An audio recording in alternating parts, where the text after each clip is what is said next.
নমস্কার বন্ধুরা, Loknath computer YouTube চ্যানেলে আপনাদের সকলকে স্বাগত জানাই। আশা করি আপনারা সকলেই ভালো আছেন।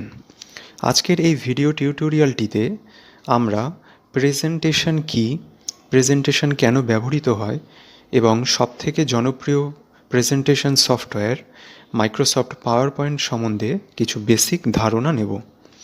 তাহলে চলুন শুরু করা যাক আজকের ভিডিওটি।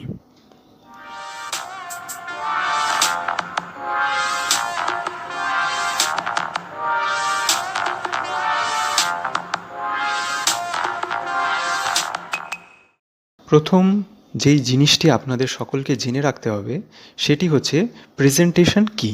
What is presentation? A presentation is a systematic display of information on a particular topic. তাহলে একটা প্রেজেন্টেশন হচ্ছে কিছু ইনফরমেশানের সিস্টেমেটিক ডিসপ্লে, মানে যেটা আপনাকে দেখানো হবে, কিছু ইনফরমেশান যেটা আপনাকে সিস্টেমেটিক্যালি দেখানো হবে, তাকেই বলা হয় presentation. They are used to communicate information to an audience.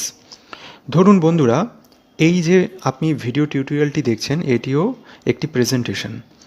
এক্ষেত্রে অডিয়েন্স কারা? অডিয়েন্স আপনারা যারা এই ভিডিওটি দেখছেন, এবং আমি এক্ষেত্রে এই কিছু ইনফরমেশন আপনাদেরকে অডিও ভিজুয়াল মুডে আপনাদের সামনে তুলে ধরছি, তাই এটিকেও একটি প্রেজেন্টেশনই বলা হবে।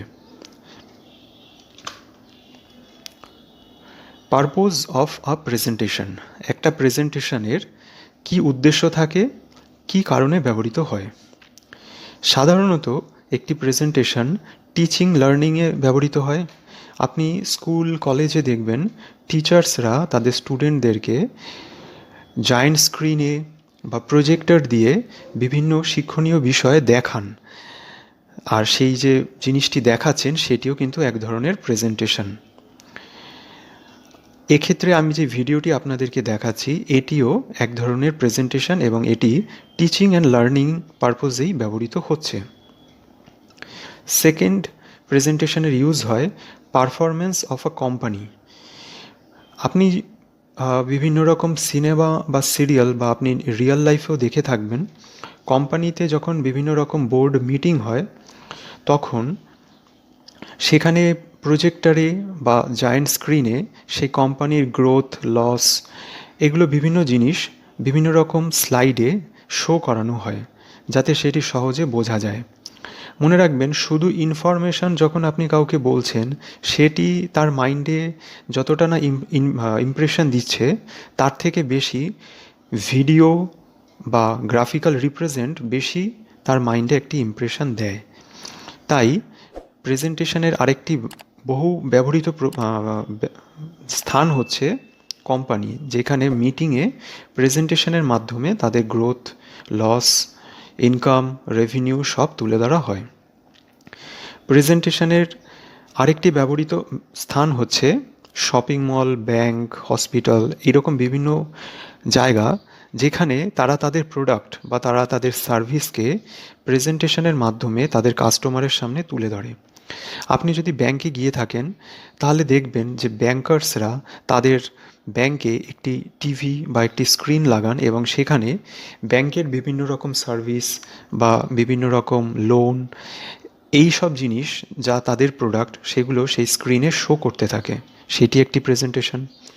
আপনি যদি হসপিটালে যান তাহলে হসপিটালের বিভিন্ন রকম স্ক্রিনে বা টিভিতে আপনি দেখবেন সেখানে তারা কি কি সার্ভিস দিচ্ছে, কি কি ধরুন টেস্ট, তারপরে কোন ডক্টর কখন তারা ভিজিট করছে, এই সব জিনিসগুলো সেই স্ক্রিনে দেখায়, এবং সেক্ষেত্রে ওটি দেখবেন এক একটি স্লাইডে এক একটা ইনফরমেশান শো করে, তাই সেটিও একটি প্রেজেন্টেশন। এছাড়া আপনি যদি শপিং মলে যান, শপিং মলে বিভিন্ন রকম প্রোডাক্ট এরকম প্রেজেন্টেশনের মাধ্যমেই তাদের কাস্টমারের সামনে তুলে ধরে। তাহলে এই হচ্ছে কিছু প্রেজেন্টেশনের ব্যবহারের স্থান এবং পারপোজ অফ প্রেজেন্টেশন। তাহলে এবার আসা যাক মাইক্রোসফট পাওয়ার পয়েন্ট কী। The most common and used an user-friendly software used for creating a presentation is Microsoft PowerPoint. ওয়ার্ল্ডে যত রকম প্রেজেন্টেশন সফটওয়্যার আছে তার মধ্যে সবথেকে বেশি ব্যবহৃত সফটওয়্যারটি হচ্ছে মাইক্রোসফট পাওয়ার পয়েন্ট। বন্ধুরা, শুধু মাইক্রোসফট পাওয়ার পয়েন্টই না, মাইক্রোসফট পাওয়ার পয়েন্ট ছাড়াও অনেক প্রেজেন্টেশন সফটওয়্যার আছে, কিন্তু সবথেকে বেশি ব্যবহার হয় মাইক্রোসফট পাওয়ার পয়েন্ট বা MS power point. In Microsoft PowerPoint, a presentation is created in the form of a series of slides. বন্ধুরা, আপনি যদি লক্ষ্য করে থাকেন, আমি আপনাদের যে বিভিন্ন রকম টপিকগুলো শো করছি, প্রতিটি দেখবেন একটি অ্যানিমেশন আসছে, তারপরে নেক্সট টপিকে আবার মুভ হচ্ছে। আমি আপনাদেরকে বোঝার সুবিধার জন্য আগের টপিকটি দেখাচ্ছি। দেখুন, এটা আমরা এইমাত্রই দেখলাম, পারপোজ অফ প্রেজেন্টেশন, দেন একটু অ্যানিমেশন হলো এবং আসলো মাইক্রোসফট পাওয়ার পয়েন্ট টপিকটি। তাহলে এক্ষেত্রে a presentation is created in the form of series of slide. এই যে এখন যে স্লাইডটি দেখছেন এটি একটি পেজ, আবার এর আগের যে স্লাইডটি আপনি দেখেছিলেন এটিও ছিল একটি পেজ। পরপর যেহেতু আসছে তাই এটাকে বলা হয় series of slides. In which text, এটা আপনি টেক্সট দেখতে পাচ্ছেন, ইমেজ, যেমন এখানে আমি পাওয়ার পয়েন্টেরই একটি ইমেজ শো করেছি, তাই টেক্সট, ইমেজ, অ্যানিমেশন, দুটি স্লাইডের মিডলে দেখুন আমি একটি সুন্দর অ্যানিমেশন দিয়েছি, যেটি প্রেজেন্টেশনে বা এমএস পাওয়ার পয়েন্টে আপনি অ্যাপ্লাই করতে পারছেন। অ্যান্ড সাউন্ড, বন্ধুরা এক্ষেত্রে আমি সাউন্ডটি কোনো প্রেজেন্টেশনে আমি সাউন্ড ইউজ করিনি, কিন্তু মাইক্রোসফট পাওয়ার পয়েন্টে আমরা সাউন্ডও অনেক ধরনের সাউন্ড অ্যাপ্লাই করতে পারি, সেগুলো নেক্সট ভিডিও টিউটোরিয়ালে আপনি শিখতে পারবেন।